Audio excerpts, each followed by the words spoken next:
Hello, I hope you're doing well. I wanted to speak with you today about Herbert Spencer, who is a social theorist and one of the first theorists that's discussed in Kenneth Allen's book, The Social Lens. You might recall from a previous set of slides, I mentioned that all the different social theorists we look at least in the early part of sociology, are focused on trying to understand and explain a social change that occurred between the traditional period and the modern period. And I mentioned before that this change was very hard on people.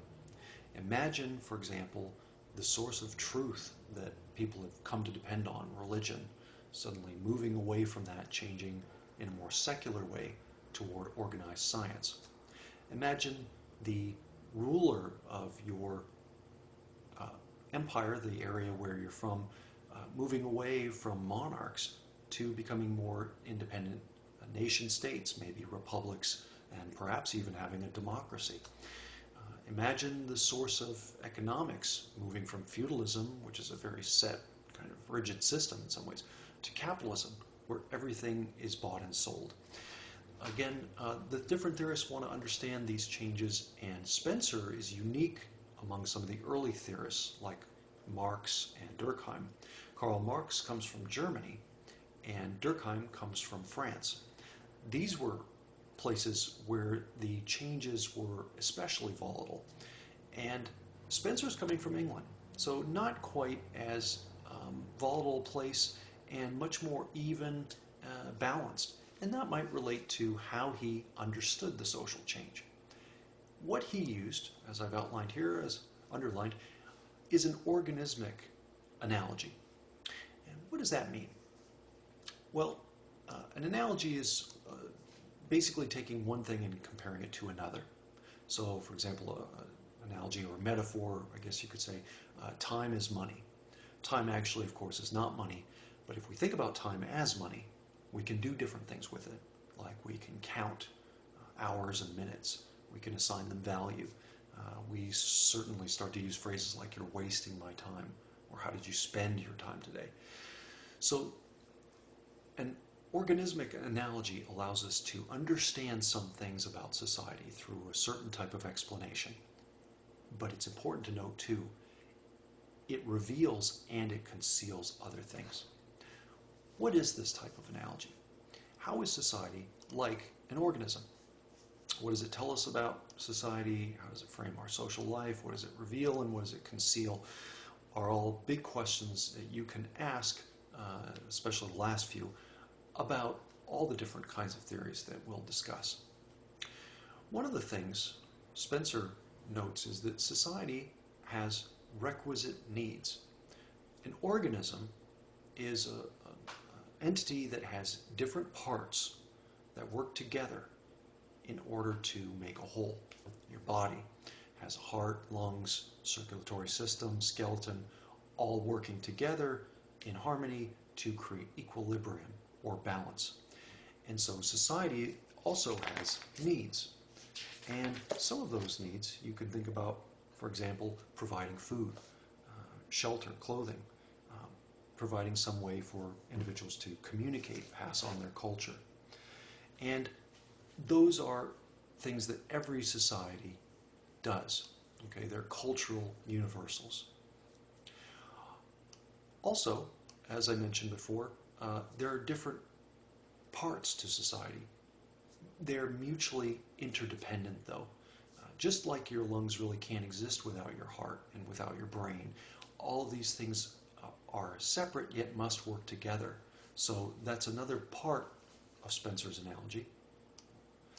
Finally, as I mentioned, these types of systems are supposed to ideally be stasis, having stasis or a set of equilibrium or balance as an ideal.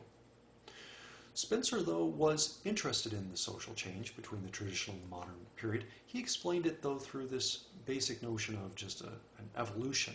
And as I mentioned before, his society was British and seemed to be evolving in a rather pain-free way, you could say there were problems, but that this was just going from a simpler form to something more complex. And again, tended to be slow, steady, peaceful change, very different from that of Germany where Marx was and where Spencer differed from also Durkheim. So this social change was very positive in Spencer's view.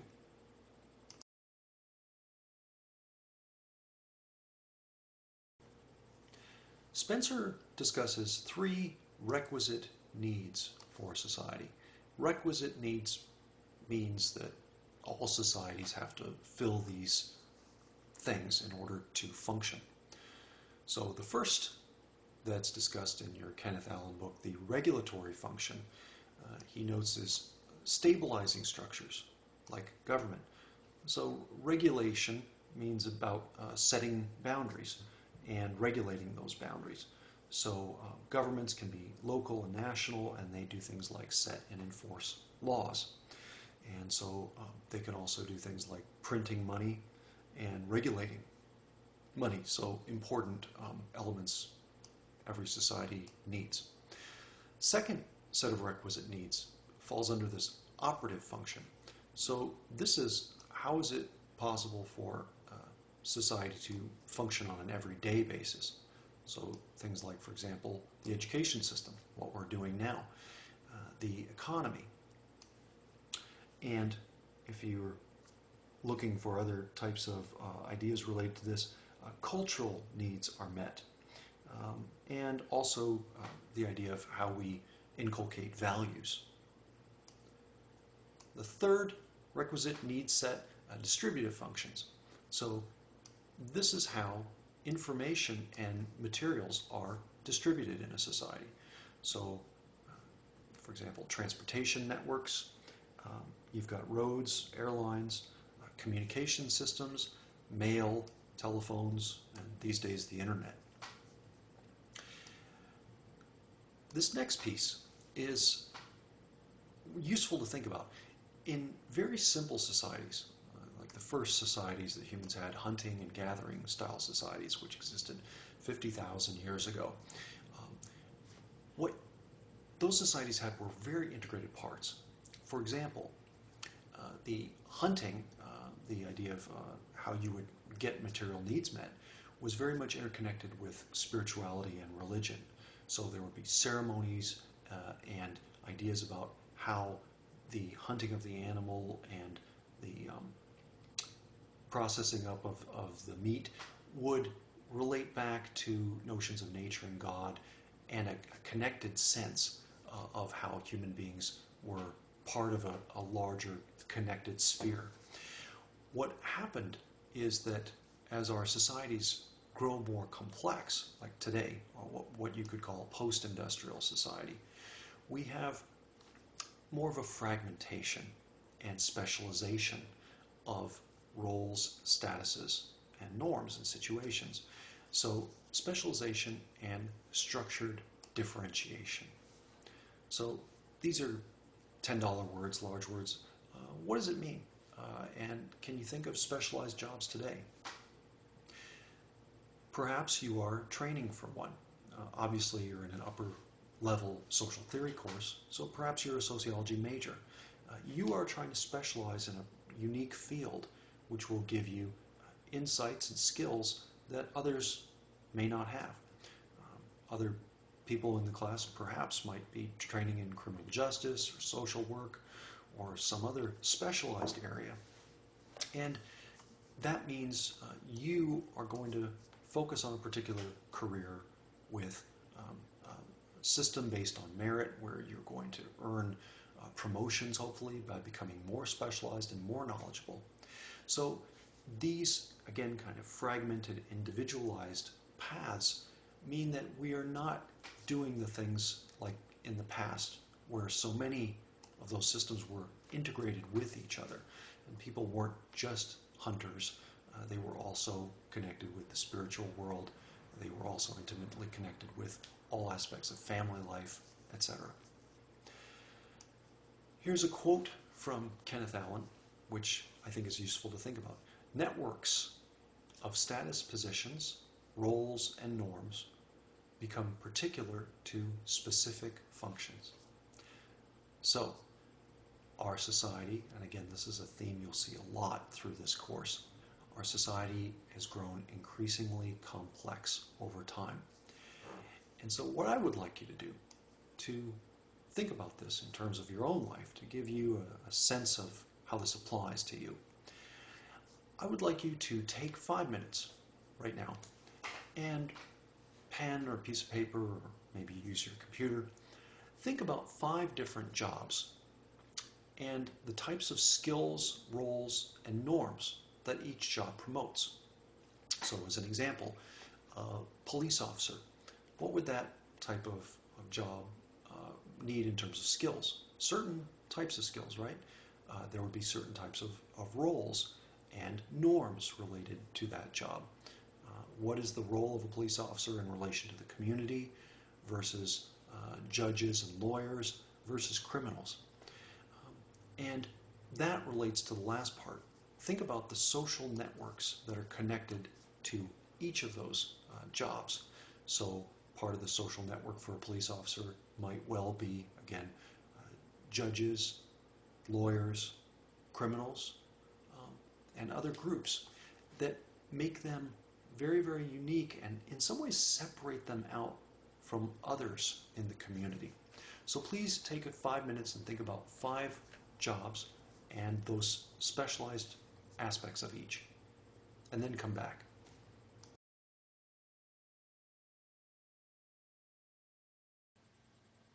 So what was the point of that exercise? What I wanted you to note is that all the jobs that you listed are existing within a social structure, which I like to think of as like a grid, or set of relationships. And when I think of the structure of a house, you've got the relationships between the wall, the foundation, plumbing, electrical network. And so this structure, if you're talking about jobs, it restricts but also promotes certain types of human behavior. The idea is probably every job you listed has particular roles, functions, and connections that you are supposed to do, and also things you're absolutely not supposed to do. So today, the jobs that you listed exist in a vast network of statuses, roles, and norms. As an example, my job, I have a particular status, college professor, and that means that my role is supposed to be, for example, providing education, skills, critical thinking abilities, and disseminating that stuff to you in an interesting way that maybe can relate back to your own life. The other parts of my job, one of the roles that I have is to evaluate your work. And what I also thought might be useful for you to think about is the extent to which certain statuses and roles match up well with who you are, because you're going to be making choices. You may have already at this point chosen a major. In fact, I suspect it's likely you've chosen one. But the question then is, what's that going to mean in terms of the networks that you're part of in a community, but also too the types of roles that you have, and also how does those things match up with your personality? Some ways my job is fantastic. I have nice prestige within a community, and I love what I do. I love to think, but it's not fun to have to fail people, which is also part of my job. So those things relate to the norms and how my position is different from so many others, as will yours be. So considering those broad skills that each position might have, you can think to yourself, again, you're majoring in something specific, and you've got certain skills that come from your general ed classes, right? So, for example, you might have taken philosophy, economics, other types of things, English, which are broad sets of skills that are things you're supposed to walk out of college with. Everybody's supposed to have before they leave college. And it's useful, I think, to consider what types of skills you're developing, because jobs change over time. In my own career, when I started as a professor, we didn't have online education. This has been something I've had to learn. So you're probably best served by having some broad skills like critical thinking and writing and communication skills, with also some specialized skills or credentials. These days, it's pretty much a basic credential to have a bachelor's degree for any type of white-collar employment. If you look in your textbook, there's a chart which shows the evolution of societies from simple forms to more complex. And you'll see the first circle on the left is kinship. Then within that same society, you have kinship and the polity, which is government. And then within, again, that same society, not so differentiated, kinship, polity, and religion, all kind of interacting with each other. What happens eventually, again, complexity. And you see the separation of different institutions, government, mass media, religion, economy, education, medicine, but they're all connected through this web, right? You have government regulations of, for example, medicine. Religion comes to affect, for example, in some ways, government. So that's part of what our society is, complexity and increasing specialization. One thing that Spencer notes is that social evolution is fueled by population growth. And I'd like you to think about why that might be. Why is it that more population, more people, means greater specialization? If you think about it, we've come to a place now where we don't need that many people in order to create food. A few farmers using industrial techniques, industrial farm techniques, can farm large acreages of land and develop enough food for many, many people. And so these individuals, because of a large society, means that our basic needs are taken care of by fewer and fewer people. Other people can be engaged in other tasks needed for society to work. So these days we have people whose sole specialty is basically enforcing law. And again, they don't have to grow their own food or make their own clothing or build their own house. These were things that people took for granted as having to know how to do individually 400 years ago. So again, that relates to how population growth and social evolution are connected. Spencer also considers the difference between militaristic societies and industrial societies. And there is a typology I'd like you to look at in your textbook. It's a 3-column chart. And one column is, in the middle, is militaristic societies, the other one next to it, industrial societies, followed by just a basic description of things like what are the dominant institutions in these, what are the religious functions, the status structure, etc. Basically, very, very simply, militaristic societies, all societies begin as militaristic, and in those the state dominates and it controls all the other sectors. So again, on your typology chart, you can look at under militaristic societies, the dominant institution, it says the state, the nation is synonymous with the army and power is centralized. If you talk about an industrial style society, the economy is the dominant institution, and you have the freedom of economic exchange and association, you have motivation of profit. The regulations are more diffused. The military isn't in charge of regulating and controlling everything. So the industrial society, again, a big move away from centralized control. It's less controlled by the state, and it's geared, as I just mentioned, more toward economic freedom, individual rights, which again parallels the moves that we saw with Enlightenment thinkers. They wanted to promote individual freedom. And also we see the rise of consumerism, the buying and selling of everything under the logic of capitalism. So I've just briefly touched on the issues of centralization versus decentralization. In very simple terms, the militaristic societies have much more centralization of state control, and as you have further differentiation, you have decentralization of state control in those more complex societies like our society today.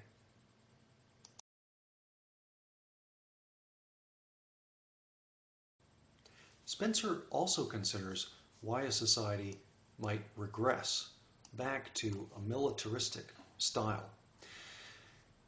One thing you can note is that in some instances the military itself might become very, very prominent again and might take over, like you might have with a totalitarian society, like, for example, what happened in Germany during World War II. Also, if there is a threat from other societies, that society might, as people have said, circle the wagons, come together to really support a very strong military at the expense of individual freedom. Finally, you also have sometimes territorial subjects, so the idea of there being certain territories that need to be controlled might be an impetus toward moving back to a militaristic model. Spencer, though, wants to stress that once societal evolution has occurred, it's difficult to move backward because the idea is, as you know today, we have a lot of social diversity, and we take that social diversity for granted. So for all of us to come back to a more unified sense of self, perhaps rooted in a strong military, would be very hard. It's not something that people would easily give up all the diversities and freedoms that they have now in order to have that kind of centralized control. Spencer wanted to talk a lot about social institutions, and I should mention too, Spencer wrote a lot. If you go up to the library at UNK, you'll find an entire shelf covered with Spencer's works. But anyway, his social institutions, he wanted to talk about basic ideas behind them, such as they have functions, meaning that they are seen as collective solutions to our survival needs. Social institutions, I should also note, are somewhat abstract. So, like for example, the economy. The economy involves a lot of things, from the physical dollar bills that you might hold to prices and regulations and whatnot.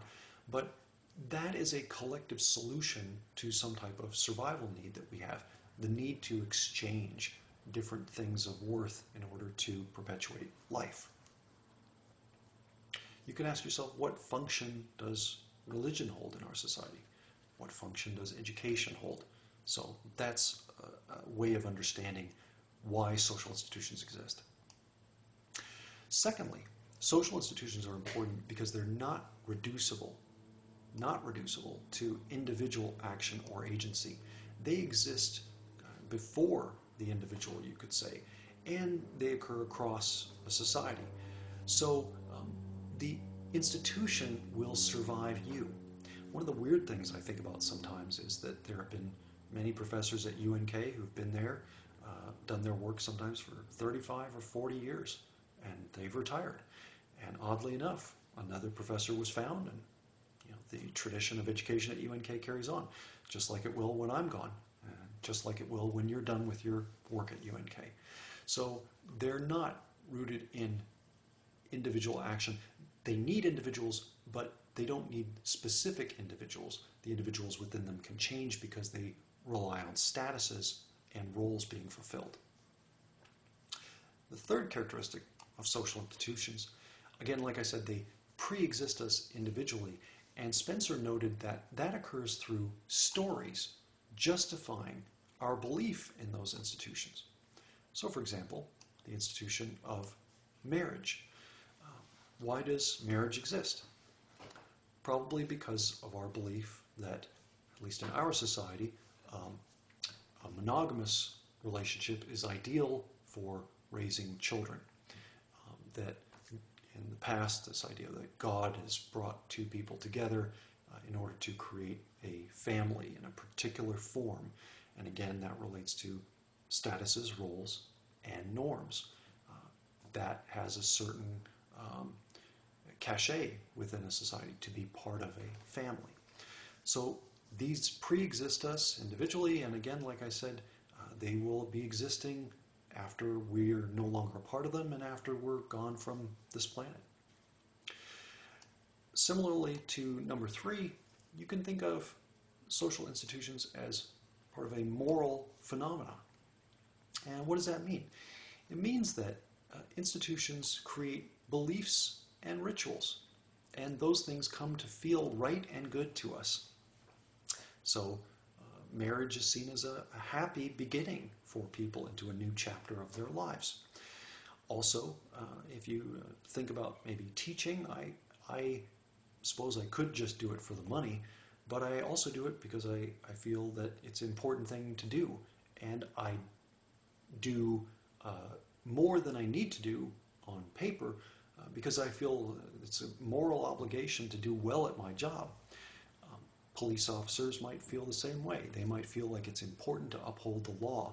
And so these are things beyond just payment.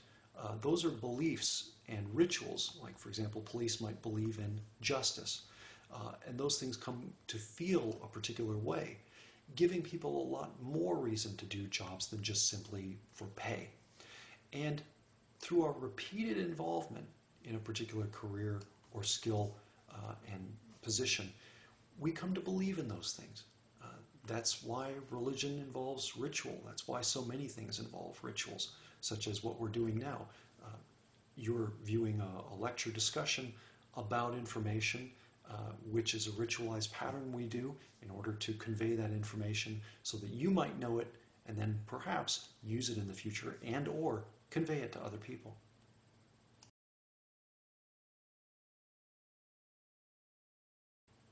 Herbert Spencer also argues that the domestic institution, which is in simpler terms, kinship network or families, is the most basic.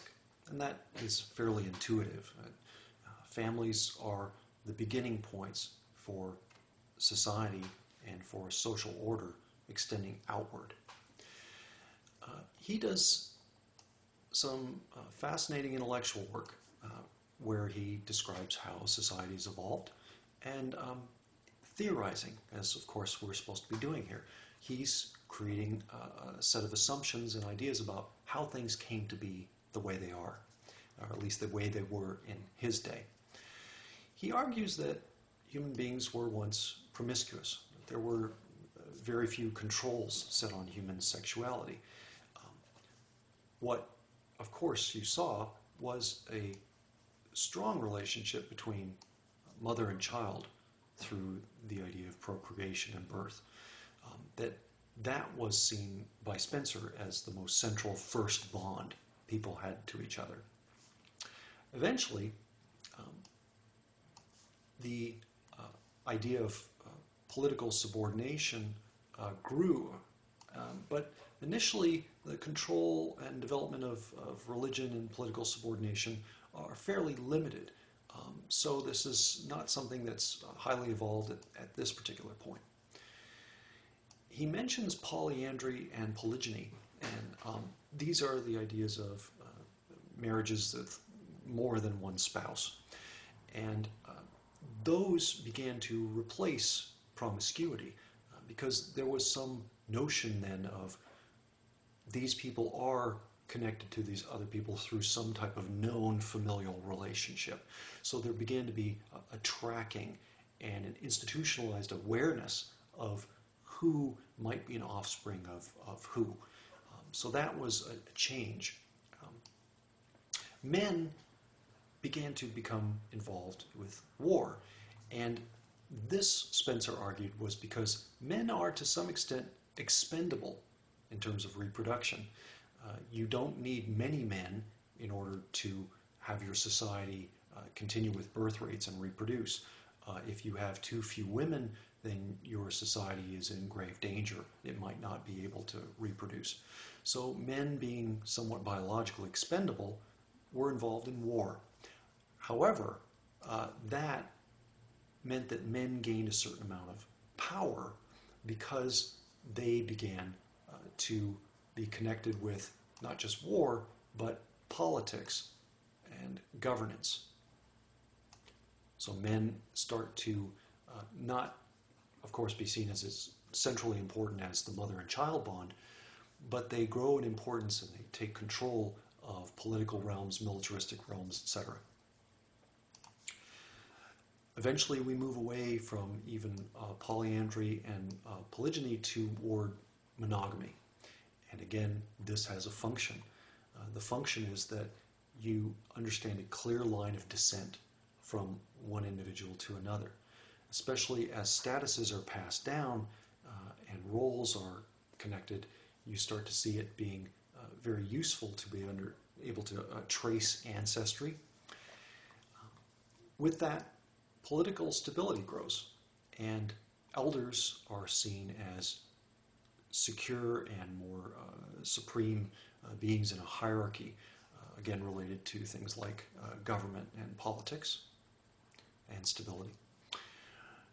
Evolution and the evolution of religion is next, because you've got, again, single lines, familial lines of ancestral worship.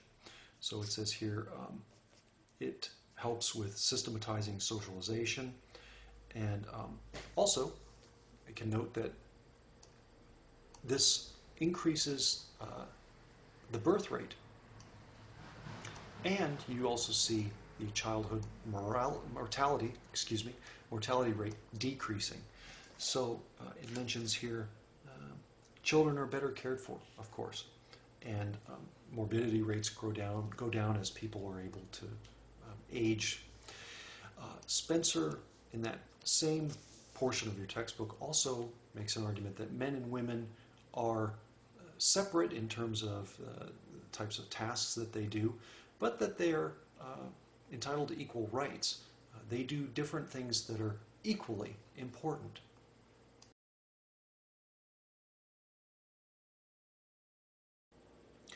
In the last few pages of the chapter, Kenneth Allen looks at Spencer's three main forms of social control. And to briefly discuss these, there are several paragraphs on each one, but I can only give you so much information in this context. The ceremonial institutions come first, and these are the basis for the other institutions like the political institution and religious institutions. They come out of the ceremonial. The ceremonial institutions involve things like prescribed rituals, such as politeness. So, someone opens a door for you, you thank them. These are ritualistic kinds of things that Spencer argued really are a key form of social control, reproduced all the time, that allow us to function every day in terms of interacting with each other, behavior, meeting our needs. Political institutions, that is coming again after the development of the ceremonial. And he talks about two types of cooperation. One is spontaneous, which is rooted in motives of exchange. So a spontaneous kind of exchange based on barter or some such thing. And there's also what he calls consciously devised cooperation. And that means that a group congeals, comes together, and is aware of itself. They're realizing they have a shared interest and they need to work together in order to see that interest achieved. He mentions the political structure being built upon public sentiment of the community. Again, this idea of community coming together, and then that means they develop a sense of politics, how they want government to be, what they want government to do. And that underlying politics, is this feeling of being part of some larger thing, which later sociologists call social solidarity. Why we feel connected to others and the ways in which we feel connected to others. Spencer's also looking at ecclesiastical institutions, which is another way of talking about religion. What does religion do for social control? It reinforces and justifies particular social institutions. So, in one instance, you could say inequality.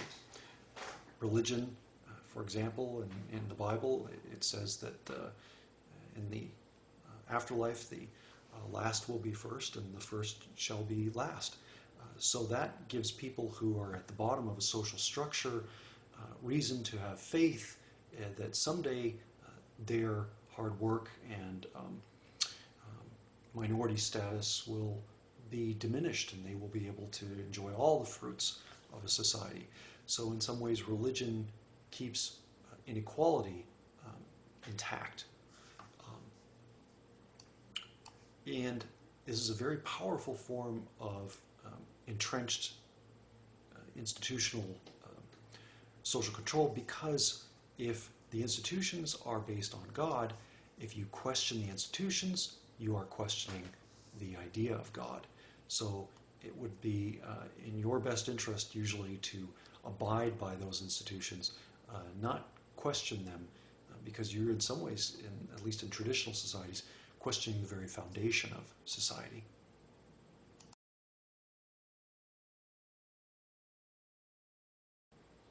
Lastly, let's consider Herbert Spencer's ideas about why religion began. He has a fascinating argument. He says that religion came about because people became aware of themselves as double. And that occurred, Spencer believed, through dreams, because we in our dreams are separate from our body, can be absent from our body.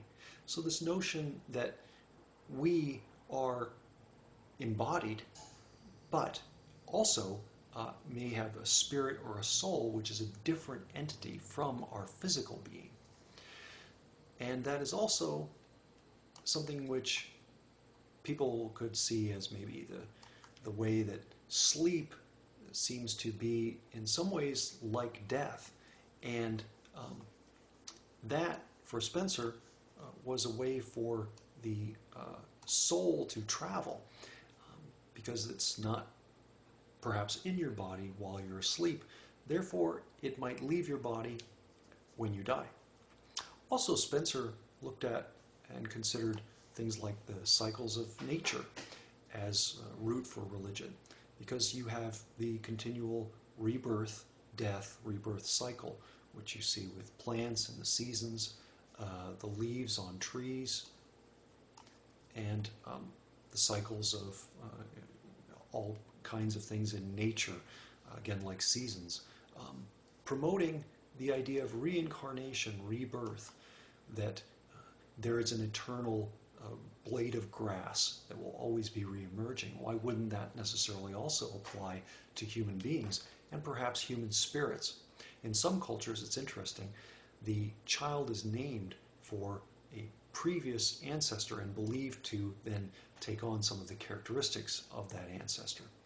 And that's, in some respects, how you begin to see ancestral worship. The idea that there might be some essential human type that we all emerged from that really is our ideal, that we ought to always try to emulate and return to.